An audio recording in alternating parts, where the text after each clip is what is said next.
हमारे देश का इस समय चाइना और नेपाल से विवाद चल रहा है। संयोग से दोनों देशों की सीमाओं का कुछ हिस्सा हमारे राज्य उत्तराखंड से मिला हुआ है। हमें कुछ वर्ष पूर्व चाइना और नेपाल दोनों देशों में जाने का मौका मिला। चाइना में हमने लगभग 5 सप्ताह बिताए।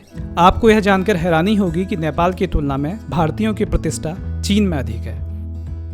चीनी युवा भारतीयों को आईटी सॉफ्टवेयर के क्षेत्र में विशेष उपलब्धि प्राप्त करने के कारण सम्मान की दृष्टि से देखते हैं।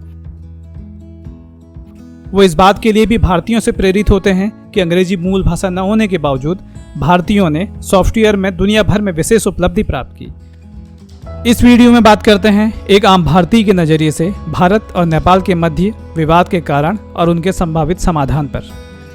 पर्यटन शांति और सुरक्षित माहौल में होने वाली गतिविधि है और वर्तमान समय इसके अनुकूल नहीं, इसलिए पॉपकॉर्न ट्रिप में हम इस बार कुछ अलग लेकिन आवश्यक विषय पर बात कर रहे हैं। 2018 में हमें नेपाल में भ्रमण कर पशुपतिनाथ मंदिर दर्शन के साथ काठमांडू पोखरा घूमने का अवसर मिला। नेपाल में भारतीयों के लिए मिले जुले विचार देखे। कुछ मुट्ठी भर भारतीय नेपालियों को पिछड़ा और गरीब मानकर उनके साथ अनुचित और अस्वीकार्य व्यवहार करते हैं, जिससे कई नेपालियों के मन में पूरे भारतीय समाज की गलत छवि बनती है। नेपाल की भारत से इतनी सांस्कृतिक और वैचारिक समानता है कि वहां जाकर लगता है भारत के ही किसी राज्य में आ गए। ज़्यादातर नेपाली हमें बेहद विनम्र और सहृदय मिले।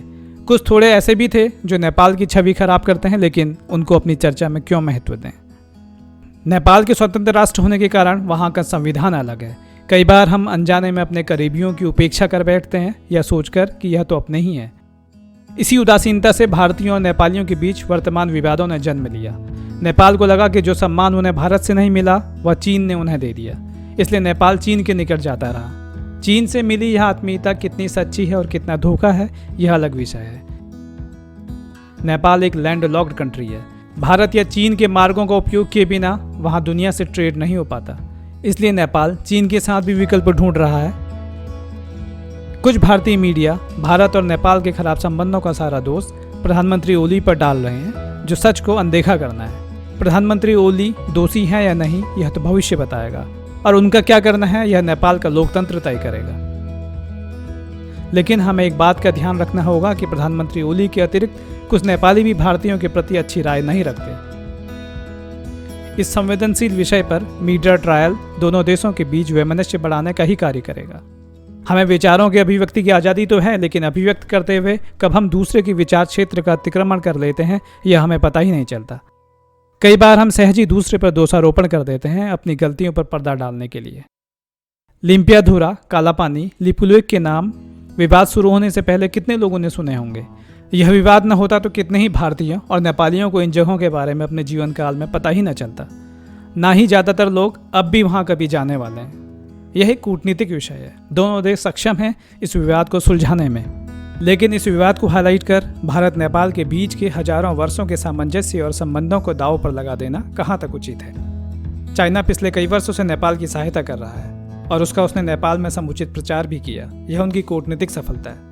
भारत भी नेपाल की हमेशा से सहायता करता रहा, लेकिन यह जानकारी नेपाल के आम जन तक सही तरह से पहुंचाने में हम सफल नहीं हो पाए।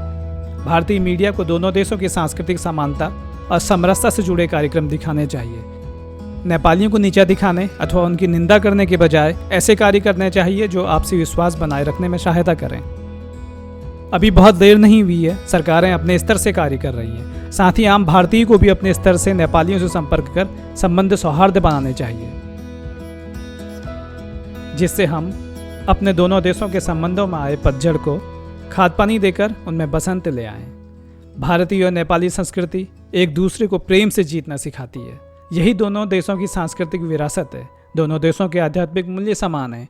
हम काठमांडू में भगवान शिव के दर्शन के साथ नेपाल के विभिन्न स्थानों में सैर के लिए बिना पासपोर्ट जाते हैं, तो वो उत्तराखंड में 4 धाम के दर्शन के साथ भारत के विभिन्न तीर्थ स्थलों के दर्शन के लिए आते हैं। हम एक कदम बढ़ाकर नेपाल के जितना करीब होंगे, चीन को उसके लिए 4 कदम चलने होंगे। लेकिन अपने प्रयास हम जितना शीघ्र करेंगे, इस दूरी को तय करने के लिए हमें उतना ही कम चलना होगा।